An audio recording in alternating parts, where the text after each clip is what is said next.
ప్రసంగి గ్రంథం 4వ అధ్యాయం 13వ వచనం. అక్కడ చదవండి.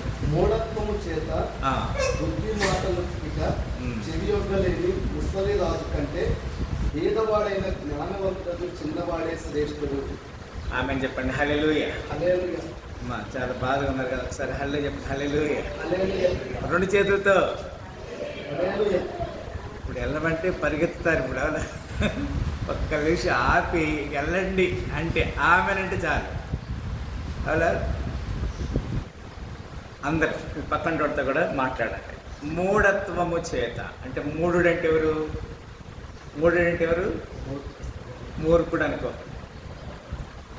బుద్ధి మాటలకి చెవి యొగ్గలేని అంటే మూఢుడు ఏం చేస్తాడంటే ఇక్కడ దేవుని సేవకుడు చెప్పే మాటలో ఏం చేయడు? చెవి యొగ్గలేరు అంటే వినలేరు. ముసలి రాజు కంటే, అలాంటి ముసలి రాజు కంటే భేదవాడైన జ్ఞానవంతుడగు చిన్నవాడే శ్రేష్ఠుడు. ఇక్కడున్న చిన్న బిడ్డలందరికీ లేకపోతే పెద్దవారైనా సరే మరి దేవుని మాట వినేవారికి దేవుడి యొక్క మాట హెచ్చరిక చేస్తున్నాడు కదా. అక్కడే ప్రసంగి 9:15 కూడా ఒక మాట చూస్తాం. ప్రసంగి 9:15 త్వరగా చూడాలి. అయితే అందులో జ్ఞానము గల ఒక భేదవాడుండి తన జ్ఞానము చేత ఆ పట్టణం రక్షించిన అయినను ఎవరినో ఆ భేదవాడిని జ్ఞాపకం ఉంచుకొనలేదు. చాలు. ఇక్కడేమంటే మన చదువుతారో తెలుస్తా. ఒక భేదవాడున్నాడు కానీ ఆ భేదవాడి జ్ఞానం చేత ఆ పట్టణాన్ని రక్షించాడు. ఇప్పుడేమంటాడు చదవండి గారు. ఇప్పుడు కాగా నేను ఇట్లని కొంటిని బలము కంటే జ్ఞానము శ్రేష్టమే గాని పేదవారి జ్ఞానము తృణీకరించబడును. వారి మాటలు ఎవరు లక్ష్యము చేయరు. ఉదాహరణకి బైబిల్ గ్రంథం చెప్తుంది మత్తయి సువార్త 5లో ఆత్మ విషయమై దీనులైన వారు అంటే దీనులత్వం అంటే భేదత్వము, భేదరికమని కాదు. మనకి ఏమి లేకపోవటం కాదు, ఇల్లు లేకపోవటము లేకపోతే ధనము లేకపోవటం కాదు. ఆత్మ విషయంలో దీనత్వం కలిగి ఉండాలి. ఆమె చెప్పండి. హల్లెలూయా. మనం యథార్థంగా కదండి. అక్కడే సామెతలు 19:1 ఒక మాట చూస్తున్నాం. సామెతలు 19:1 చూడాలి త్వరగా. బుద్ధిహీనుడై తన పెదవులతో మూర్ఖముగా మాట్లాడేవాని కంటే దరిద్రుడే శ్రేష్ఠుడు. ఆమె చెప్పండి. హల్లెలూయా. దరిద్రుడైనా పర్వాలేదు కానీ ఎట్లా ఉండాలి? యథార్థత ఉండాలి. ఆమె చెప్పండి. హల్లెలూయా. అమ్మా చాలా మంది అల్లే చెప్పట్లా, ఆమె వెనకాల చెప్పట్లా. రెండు చేతులు ఎత్తాలమ్మా నువ్వు. హల్లెలూయా. రైట్ కదా. బుద్ధిహీనుడై తన పెదవులతో మూర్ఖముగా మాట్లాడువాని కంటే, బుద్ధిహీనుడంటే జ్ఞానం లేని వాడు కూడా యథార్థంగా ప్రవర్తించు దరిద్రుడే శ్రేష్ఠుడు. దరిద్రత ఉన్న పర్వాలేదు కానీ ఏమంటారు అతనికి? ఇంటిగ్రిటీ. ఏమంటారమ్మా? యథార్థత ఉండాలి. ఇంటిగ్రిటీ లేకపోతే మన జీవితము వ్యర్థమే. చదవం అక్కడ 28:6 అది వంచకుడు కదా. కొంతమంది వంచన చేస్తామంటారు. వంచకుడై ధనము సంపాదించే వానికంటే యథార్థంగా ప్రవర్తించి దరిద్రుడే వాసి. అంతేనా? మనం ఏం చేయకూడదు? వంచన చేయకూడదు. దేవుని సన్నిధిలో 15 వచ్చిన చదమ్మ అక్కడే. 15 ఏమంటాడు? బొబ్బరించు సింహమును తిరుగులాడు ఎలుగుబంటియు దరిద్రులైన జనులు నేలు దుష్టుడును సమానులు. ఇలాంటి వారు గమనించండి ద్వారా. అక్కడ 16 వచ్చిన కూడా వివేకము లేని వాడై జనులను అధికముగా బాధ పెట్టు అధికారి దుర్లాభము దేశించువాడు దీర్ఘాయుష్మంతుడు అంటాడు. మన జీవితాన్ని సరి చేసుకోవడానికి ఉదయకాల సమయంలో దేవుడు మనతో ఒక హెచ్చరిక చేస్తున్నాడు తాను. 1వ రాజులు 22:8 అందుకు ఇశ్రాయేలు రాజు ఇమ్లీ కుమారుడైన మిఖాయా అను ఒకడున్నాడు.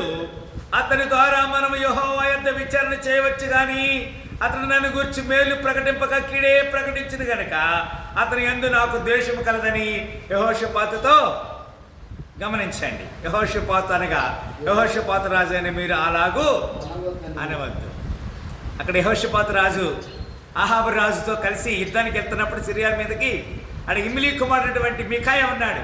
నీకు మరణం తగ్గిస్తాడని చెప్పాడు. మనం దేవుని సేవకులుగా మనము అన్ని విశ్వాసుల్ని నీకు మంచి జరుగుతుందమ్మా, నీకు మేలు జరుగుతుందమ్మా, పర్వాలేదమ్మా, నువ్వేం చేసినా మంచి జరుగుతుంది అట్లా చెప్పకూడదు. ఏం చెప్పాలి? మంచి మంచి చెప్పాలి, చెడుగా చెప్పాలి. అన్నీ మంచిగా చెప్పకూడదు. మనం చాలా జాగ్రత్తగా తిరిగి మనము ప్రసంగి 4:13 వస్తున్నాం. ప్రసంగి 4:13 ఏమన్నాడు అక్కడ? నేను ముగిస్తున్నానా? 4:13 మూఢత్వము చేత బుద్ధి మాటలకి చెవి ఎగ్గులేని ముసలి రాజు కంటే భేదవాడైన జ్ఞానుడకు చిన్నవాడే. ఇప్పుడు చాలామంది ఆయనకు అనుభవం ఉంది, లేకపోతే గట్టి చేస్తాడు, పర్వాలేదులే ఆయన పెద్దోళ్ళు అట్లా అనుకుంటే కాదు. ఏముండాలి? మనకి జ్ఞానం ఉండాలి. అక్కడ చదవమ్మా 14 వచ్చాడు. ఏమన్నాడు అక్కడ? అట్టివాడు ఎవరు? అట్టివాడు అంటే పేదవాడు. అట్టివాడు తన దేశమందు పేదవాడుగా పుట్టినను పట్టాభిషేకము చేయుటకు చెరసాల్లో నుండి బయలు వెళ్ళాను. ఎవరు? యోసేపు. ఎవరమ్మా? యోసేపుని ఎక్కడ పెట్టారు? తల్లిదండ్రులు ద్వేషించారు, అన్నదమ్ముడు ద్వేషించారు. తర్వాత గోతులు వేయబడ్డాడు. తర్వాత పోతిఫరు ఇంట్లో తృణీకరించబడ్డాడు, జైల్లో పెట్టబడ్డాడు. ఎక్కడికి వెళ్ళాడమ్మా? ఆయన ఎక్కడికి వెళ్తే మాకెందుకు లేదు సార్, తొందర మిగిల్చండి. అవునా? ఆయన ఎక్కడికి వెళ్తే వెళ్ళేస్తాడే. అలా ఏసేపు అంటే ఏసేపు కాదు. అవునా అయ్యా? ఏసేపు అవునా? ఇది ఎట్టైనా సరే చర్చికి రావాలనుకున్నాడు ఆయన, వచ్చేసాడు. అవునా? అలా డ్రమ్ తీసుకొచ్చినప్పుడు దాన్ని కొడతానికి ఎవరు ఉండాలయ్యా? మరి ఉండాలి కదా, అవునా కదా? అది డోళ్ళకి తీసుకో, ఒకసారి ఒక పాట పాడదాం. యోసేపు ద్వేషింపబడినప్పుడు, యోసేపు ద్వేషింపబడినప్పుడు గోతిలో త్రోయబడి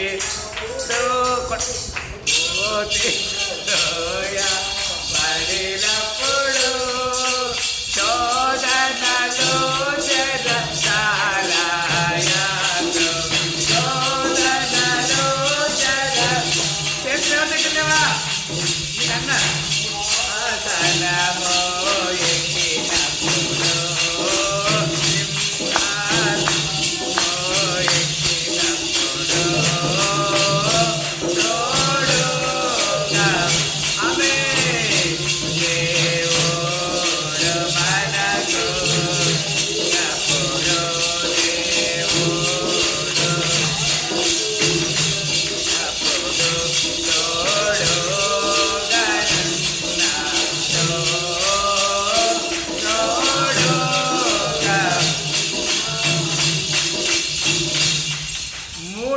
చేత బుద్ధి మాటలకి చెవి ఎగ్గులేని ముసలి రాజు కంటే భేదవాడైన జ్ఞానివంతుడగు చిన్నవాడే శ్రేష్ఠుడు. నీ పక్కన చెప్పండి, నువ్వు శ్రేష్ఠుడు అని చెప్పండి. అమ్మా చెప్పండి రా, అది చెప్పండి రమ్మా, చేయబట్టుకోండి అసలు గిచ్చి చెప్పండి, ఇట్లా గిచ్చి చెప్పండి.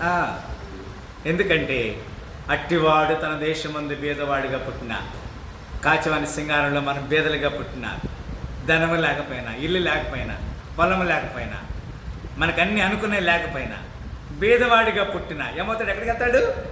ఎక్కడికి వెళ్తాడమ్మా?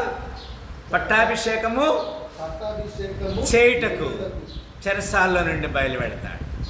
మరి మనందరము చెరలో ఉన్నాం, ప్రార్థన చేస్తాం. ఎలాంటి ప్రార్థన చేస్తాం? అది కళ్ళు మూసుకోండి. చెరలో ఉన్నాం మనందరము కూడా. థ్యాంక్ యూ జీసస్, హల్లెలూయా. సమస్యలో ఉన్నాం, బాధలో ఉన్నాం, ఇరుకులో ఉన్నాం, ఇబ్బందులు ఉన్నాం. దాసుడు మనతో మాట్లాడుతూ ఉన్నాడు. విశ్వాసము కలిగి 100 సంవత్సరాల ఉన్నటువంటి శారాకి దేవుడు ఏం చేశాడు? గర్భఫలం ఇచ్చాడు. షడ్రకు మెషక్ అబేద్నెగోలు అగ్నిగుండంలో నుంచి తన దేవుడు రక్షిస్తాడని రాజు ఆజ్ఞను తృణీకరించారు. మనం కూడా గొల్యాతు వలె అహంకారం ఉన్నటువంటి వారికి దావీదు వలె ఏముండాలి? విశ్వాసము ఉండాలి. మన జీవితంలో అలాంటి విశ్వాసం, నెమ్మది, దేవుని వాక్యం చెప్తుంది, అట్టివాడు దరిద్రుడిగా పుట్టిన చెరసాల నుంచి సింహాసనం మీద పట్టాభిషేకం చేయటకు అర్హుడు. నీవు అర్హుడివి నీ విశ్వాసాన్ని బట్టి, లోక సంబంధమైన క్రియలను బట్టి కాదు, లోకంలో జ్ఞానాన్ని బట్టి కాదు, దేవుడిచ్చే జ్ఞానాన్ని బట్టి నువ్వు అర్హుడివి. అలాంటి అర్హతలో మనందరినీ దేవుడు నిండాలుగా దీవించారు. ప్రేమగల తండ్రి, మమ్మల్ని నీ సాక్షికి జీవించి కృప దాయిచ్చమని సకల ఘనత మహిమ ప్రభావం అర్పిస్తుంది. యేసుక్రీస్తు పరిశుద్ధ నామములో ఈ వాక్యం ద్వారా మమ్మల్ని హెచ్చరిక చేసినందుకు తెలియజేస్తూ ప్రార్థన చేసి అడిగి పెట్టుకుంటున్నాము తండ్రి. హల్లెలూయా. అందరికీ వందనాలు. ఈ ఉదయకాల సమయంలో మరొకసారి చక్కని ఆరాధనలో పాల్గొన్న ప్రతి బిడ్డను దేవుడిని దీవించి ఆశ్రయించను గాక.